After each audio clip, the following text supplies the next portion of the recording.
अस्सलाम अलैकुम, इस्लामी life channel में खुश आमदीद।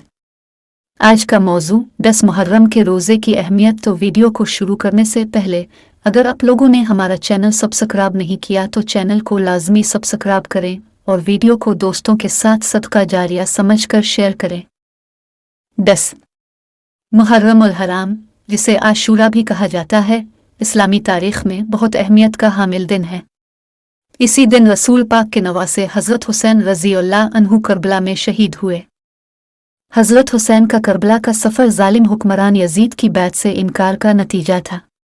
इसका ख्याल था कि यजीद की हुकूमत ज़ालिमाना थी और जुल्म के ख़िलाफ़ खड़ा होना इसका फ़र्ज़ है।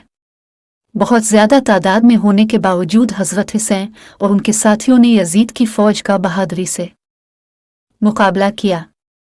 वाक़या करबला हज़रत हुसैन और उनके साथियों की बहादुरी और कुर्बानियों का मुनबोलता सबूत है। शुहदाए करबला में हज़रत हुसैन के अहल खाना और दोस्त अहबाब शामिल थे, जिन्होंने हर तरह की मुश्किलात का मुकाबला किया। 10 मुहर्रम के रोज़े की अहमियत इस बात में है कि इसी दिन हज़रत हुसैन और उनके साथियों को पानी और खाने से महरूम कर दिया गया था। भूख और प्यास के बावजूद उन्होंने अपने ज़ालिमों का बहादुरी से मुकाबला किया। इस दिन रोज़ा रखकर मुसलमान हज़रत हुसैन और उनके साथियों की कुर्बानी की याद मनाते हैं। हम उनकी बहादुरी और कुर्बानियों को याद करते हैं और उनकी अक़दार को अपनी ज़िंदगियों में नकल करने की कोशिश करते हैं। इस दिन के रोज़े के बेशुमार सवाब हैं। कहा जाता है कि आशूरा का रोज़ा गुज़िश्ता साल के गुनाहों का कफ़ारा बन जाता है।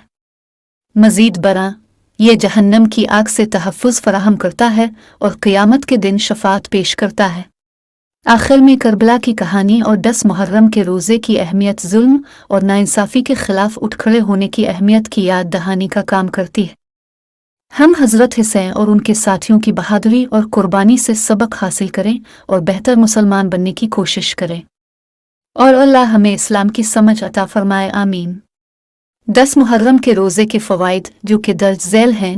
नंबर 1, कुर्बानी और सब्र की कदर। नंबर 2, जुल्म के ख़िलाफ़ खड़े होने की अहमियत। नंबर 3, इस दिन रोज़ा रखने का सवाब। नंबर 4, गुनाहों की बख्शिश। नंबर 5, जहन्नम की आग से हिफाजत। नंबर 6, क़ियामत के दिन शफ़ाअत।